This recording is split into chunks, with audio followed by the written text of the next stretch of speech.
Good evening. A young couple has been killed in an alleged double murder at Quakers Hill. A woman stabbed multiple times before her partner was then attacked on the street. Tonight, her former partner is in custody. 5 a.m. and the alarm is raised. Police and paramedics descend on a home on Illaboo Street at Quakers Hill. Inside, 38-year-old Anasani Vakavuki stabbed in the kitchen, allegedly at the hands of her former partner. The lady screamed 4 times, just a wordless scream of fear, just afraid. You could definitely hear the fear in her voice. Outside, a man, Anasani's current partner, on the footpath, also left with multiple stab wounds to his hands and stomach. Neighbours rushed to his side and called police. The male was conveyed to Liverpool Hospital, where unfortunately he was, despite the efforts of medical staff, he was pronounced deceased at 9 a.m. this morning. 2 killed in an alleged double murder. What was the relationship between the man, woman and the person in custody? So we're still early in our investigations. We believe that the deceased female and the deceased male were in a relationship. The male that's in custody was previously in a relationship with the female. They seemed to be happy. She was always laughing and yeah, so they seemed just like a normal, happily family.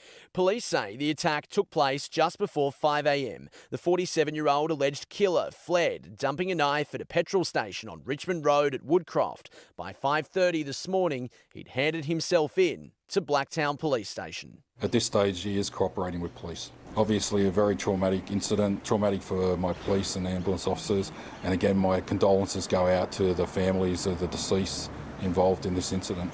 Bailey Kenzie, 9 News. And Bailey joins us live at Blacktown Police Station. Bailey, the alleged killer remains in police custody. Yeah, Sophie, the 47-year-old was first brought here to Blacktown Police Station at around 5:30 this morning, meaning it is coming up to almost 12 hours that he has been inside. He has been speaking with detectives and he is in the process of being charged. Sophie, detectives have revealed 2 things tonight. They tell us this man is known to authorities and they also tell us he's been cooperative with police. Bailey Kenzie with the very latest for us. Thank you. And if you or anyone you know is a victim of domestic violence, there is help available. Call 1-800-RESPECT. That's 1-800-737-732.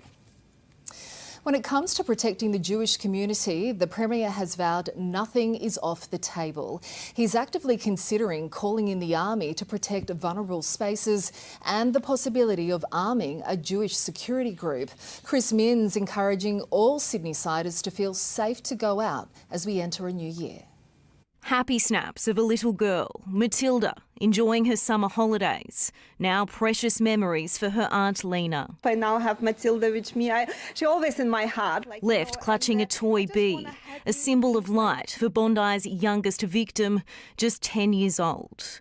Lena says we should all honour Matilda with happiness and harmony. I just want people remember the happy child, enjoy life, enjoy happy time with family, friends. We can't live in fear. The Premier also urging Sydney not to be scared. I'm calling on the people of Sydney to step out, to do what you would ordinarily do, to thumb your nose at the terrorist. The city getting ready to stand together on New Year's Eve. Today the Opera House and Botanic Gardens cordoned off. Fireworks loaded at White Bay.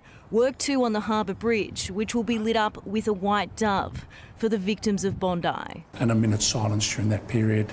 We will always live with their memory of these beautiful people. We have to show defiance by going out and spending time with family and friends over the New Year period. In the shadow of the attack, there'll be unprecedented security measures in the name of community safety, including heavily armed police in high numbers. We haven't normally seen on the streets of Sydney long-armed firearms, but New South Wales Police will have them, and that will be confronting for some people. Bondi quieter than usual, but the public is invited back. It's really important for Sydney-siders to come here to rally around our local businesses who are here for our community when we really needed them. No matter the precautions, this will be a sombre New Year's Eve for Jewish Australians. Right now, the community has no official events planned, just hoping and praying for a safe and peaceful 2026. Into the new year, the Premier isn't ruling out bringing in the army to protect Jewish schools and synagogues. or arming the private Jewish community security group, the CSG. We can't have a situation where we build higher and higher walls. All the Jewish community are stuck at home. Nothing's off the table. Nothing's off the table. As the country grapples with how to wrap its arms around a community that should have been safe. Look forward for light and happiness. This is what Matilda now, she's an angel and she is giving light to us every time you look on the sun. Annalise Bolt, 9 News. And today marks 2 weeks since that horrific attack. Annalise Bolt is at Bondi for us tonight. Annalise, New Year's Eve will look quite different there this year. Yes, Sophie, Waverley Council moved quickly after the attack to cancel the fireworks display here at Bondi Beach, and the Mayor confirmed today that it has no replacement event planned. The usual picnic at Dudley Page Reserve with that spectacular view in Dover Heights is still on, and just a couple of beaches away, Coogee will host its own fireworks display at 9 p.m. 15 solo fireworks will light up the night sky to honour the 15 innocent lives lost. Sophie? That will be an incredibly moving moment. Annalise, thank you. And some positive news tonight for those victims still in hospital. A fortnight on, there are still 10 patients receiving care for their injuries, but 2 have had their condition downgraded. 7 patients are now classed as stable, 3 are critical but stable. A fire emergency on Parramatta River this afternoon after a boat burst into flames. Video shows thick smoke pouring from the vessel, which was moored off Henley. People in a dinghy nearby tried to extinguish that blaze before water police and firefighters arrived. Australians are being urged to switch energy providers to save money. The ACCC tonight warning not shopping around is leaving consumers out of pocket. And as the growing pressure of household bills weighs on families, fewer believe the federal government will be able to help. As bills pile up, a growing number of Australians lose faith in politicians to bring costs down. There are a range of investments that we're putting in place to help take pressure off Australians, but there's always more to do in this space. The latest Mood of the Nation report finding the number of Australians who lack confidence either major party can manage the cost of living is up from 19% in April to 30% in November. So I think that just points to a growing concern about the future of the economy. We have to tackle energy prices and focus on energy affordability. The ACCC finding household energy bills rose at an average of 6% nationwide over 12 months. It says staying on the same energy deal for more than 3 years is costing consumers an extra $221. We've got energy providers that need to be mindful that in this day and age it is easier to switch than it ever has been before. Energy is the economy. Whether it's your own power bill, whether it's the processing of your food and producing your food, right through to any business, they have to pass that on. Mortgage costs are also front of mind. The Commonwealth Bank and NAB predicting rate hikes as early as February, while the federal government's own inflation forecast predicts it'll stay above the target range until June. They know that if inflation isn't coming down, that the prospects of future interest rate cuts are less likely. I think it's really important that we do our part and play our part in trying to keep interest rates low, but at the end of the day, that'll be a decision for the Independent Reserve Bank of Australia. Emily Saunders, 9 News. There's a health alert tonight for Sydney's CBD with the detection of several cases of Legionnaire's disease. Live now to Elizabeth Bryan in the newsroom. Lizzie, what do we know? Well, Sophie, we know so far 3 people have contracted the disease, and while health authorities say they don't know each other, they did all spend time in the Clarence Street area in the city between the 9th and 18th of December. New South Wales Health says at this point the source of the infection isn't known, but they are working with the City of Sydney Council to assess cooling towers in the area, which is a common source of the infection. Legionnaire's is a form of pneumonia. It can develop up to 10 days after exposure, and with the elderly and immunocompromised the most at risk. Health authorities say if you've been in the city and developed symptoms including fever, chills and shortness of breath, see a doctor. Sophie? Lizzie, thank you. Well, Russia has launched a new wave of deadly strikes on Kyiv as President Volodymyr Zelensky makes his way to the United States for talks with Donald Trump. The Ukrainian president is hoping to lock in security guarantees when they meet at Mar-a-Lago. The Ukrainian capital under attack. Buildings blasted as almost 500 drones and 40 missiles were launched by Russia. 2 people killed, dozens more injured. Emergency services rescuing people still trapped inside. President Volodymyr Zelensky believes this is the Kremlin's response to news of his upcoming peace talks with President Trump. Ukraine working to negotiate security guarantees as part of lasting peace. This attack is again Russia's answer on our peace efforts, and it's really shows that Putin doesn't want peace. And we want peace. President Zelensky stopping to meet Canadian Prime Minister Mark Carney on his way to the United States. We need to stop this war in any way, and we need 2 things: pressure on Russia and sufficient strong support for Ukraine. The Kremlin pushing on. President Putin today visiting a military command post. The leaders of the Kyiv regime are in no hurry to solve this conflict peacefully, he says, adding Russia can resolve it by force. And as the 4-year anniversary of the war quickly approaches, tomorrow's meeting between Zelensky and Trump may be the most important yet. I can't believe that the whole world is seeing this and can't stop it, this woman says. In London, Mimi Becker, 9 News. 9 people have been arrested in Italy accused of raising millions of dollars for Hamas. The suspects are linked to 3 charitable organisations and police claim they sent more than $12 million to the militant group. Among those arrested is the president of Italy's Palestinian Association. Israeli forces have carried out mass arrests during raids on a town in the occupied West Bank. The IDF rolling out bulldozers and armoured vehicles during the operation. It comes a day after a Palestinian man, allegedly from that town, killed 2 Israeli civilians.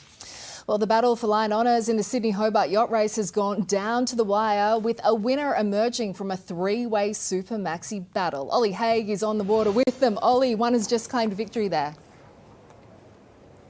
Yeah, certainly right, Sophie. What a spectacular finish. Comanche winning the Lion Honours this year in the Sydney to Hobart. You might be able to see her just up there. We've been following her for the last hour down, or up the Derwent, I should say. And just really what an incredible result. Such challenging conditions over the past couple of days. Comanche eventually doing it in 2 days and 5 hours. And boy, oh boy, what a tight finish it was, because just up the river is Law Connect and Scallywag as well. So, but fortunately, Comanche taking home the win this year. And I want to show as well quickly, because it is a daytime finish, the crowds down here at Constitution Dock. And in the end, Comanche just too good this year. A dogfight down the Tasmanian coast as the race for line honours heated up. Quite extraordinary. We've had 5 boats essentially match racing. Comanche fighting to keep its lead, with Law Connect and Scallywag hot on her tail. At times, the trio separated by just a few hundred metres. 88-foot boat Lucky also giving the Supermaxis a run for their money. Comanche's sort of just rounding the corner, and it's getting light. It's supposed to get light in there, so we might catch up to them a fair bit. Calmer conditions whipping up a fierce battle as they charge towards Hobart. For a period, Scallywag pushed to the front. Skipper David Witt chasing his first line honours in his 27th Sydney Hobart. It followed a brutal night crossing Bass Strait. Law Connect's mainsail tore apart. We're a bit of a wounded animal at the moment. Never say die. By daylight, crew members were carrying out urgent repairs. But we kind of were able to put some tape on it and stuff like that. And then we just hoisted the sail back up, and we're surprised that it's actually held up so well. Any thought of retiring quickly put to bed. Collectively decided to keep going, which I'm glad we did. The reigning Line Honours champion not the only boat injured. There were electrical issues, seasickness and hull damage, while some sailors suffered broken ribs, forcing a quarter of the fleet to retire. The longest I've done upwind before was about 12 hours, but this is more than 30 hours upwind. Celestial V70 chasing the handicap honours, feeling the challenge too. Very, very nasty, big waves, wind against current, chop. Yeah, hard work, hard on the boat, hard on the crew. And while some yachts still needed rescuing today, the weather opened up a spectacular view, and there were even a few unexpected locals to rally the exhausted crews to the finish line. So anyone who does it, you have to admire them, and every race is unique. In Hobart, Ollie Haig, 9 News. MCG bosses are standing by their curator as criticism over the Boxing Day Test pitch heats up.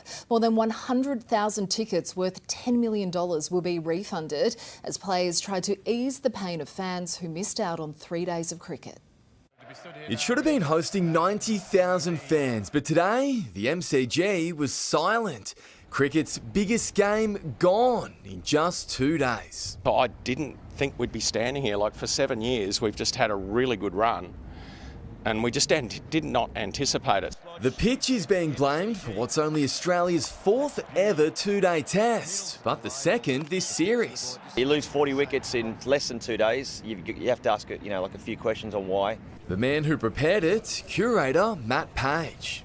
I was in a state of shock after the first day to see everything that happened and 20 wickets in a day. I've never been involved in a test match like it and hopefully never involved in a test match like it again. His decision to leave the grass longer than usual slammed. The MCC is standing by him. He's considered one of the best in the country, if not the best. Counting the cost, Cricket Australia, who after ticket refunds is set to take a $10 million hit. But it's not just the pitch, fingers are being pointed at the players too. Do you feel let down at all by the batters? I'm not here to comment. There's no hard feelings from those on the field. I feel for him, it's bloody tough. For the fans who missed out, today there was some consolation. Australia's cricketers organising a fan day at a time they thought they'd be playing. It's a good turnout, it's nice to be here, so much rather be playing cricket and hopefully winning a game, but least we can do. Fans felt the same.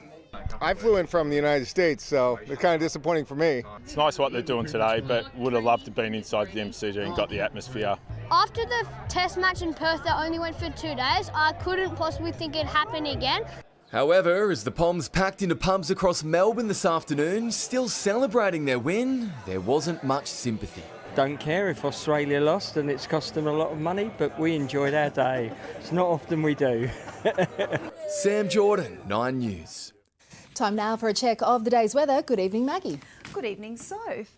Sydney today shimmered under mild summer sunlight. A southerly breeze swept across the harbour, leaving the afternoon fresh and crisp. Light to moderate southerly winds did become lighter later in the day. A strong wind warning, though, remains in place for the Byron, Coffs and Macquarie coasts. The city had a chilly start to the day, just 15.2 degrees just before 6 this morning. Sydney reached a top of 23.9. That's just slightly cooler than average for this time of year. A colder morning in our west. Penrith was 14.4 this morning before warming up to a nice 25.5 later in the day. So how long will these conditions stick around? I'll be back with the full forecast after sports. So thank you, Meg. A father has been arrested after allegedly flaunting Nazi tattoos at a busy Newcastle beach on Christmas Eve. If found guilty, the 36-year-old could face up to a year behind bars. A towel in hand with kids in tow, a family trip to Bar Beach in Newcastle on Christmas Eve has landed 36-year-old Andrew Laurent in hot water. Behind this blur, alleged Nazi hate symbols, SS bolts and the words white power tattooed on his calf. Self-evidently ridiculous that it would be illegal to put a Nazi symbol on a bedsheet, but you can put it on your body. Ben Parsons spotted the tattoos, allegedly linked to white supremacist ideology. I thought it was shocking, pretty offensive, especially 9 days after we've just had the largest terrorist attack on Australian soil. Ben reported the alleged racist body ink to police. 3 days later, Mr Laurent was arrested at a home in Urunga, south of Coffs Harbour. He's now charged with 2 offences related to displaying Nazi symbols and faces up to 12 months behind bars, as well as a fine up to $11,000. At the moment, I think we all need to be the best Australians we can be and have solidarity and unity and stand together in erasing racism and erasing fascism. It was only 3 years ago the New South Wales Parliament passed laws making the public display of Nazi symbols a criminal offence. There's no place for it. As far as people who are propagating that or responsible for tattooing it, they should be ashamed of themselves. We're going to do everything we can to stamp out hate in our community. Madison Scott, 9 News. A man has been arrested accused of stealing donations from a music group performing for charity at Town Hall Station. Members of the New South Wales Railway Band claim he raided a collection box on the 9th of December, making off with all their cash before jumping the ticket barrier. A man was detained at 1:30 this afternoon at King's Cross and will face court tomorrow. Firefighters have managed to stop flames spreading from a tow truck to a family home as it burned in southwest Sydney. It was fully engulfed by the time crews arrived at Wakeley around 11:30 last night. Police are investigating whether that blaze was deliberately lit. Police are investigating whether this fire was deliberately lit also at Ingleburn in our southwest. A car and garage found ablaze at Harper Way just after 4 a.m. Firefighters also dousing a home next door to prevent the fire from spreading.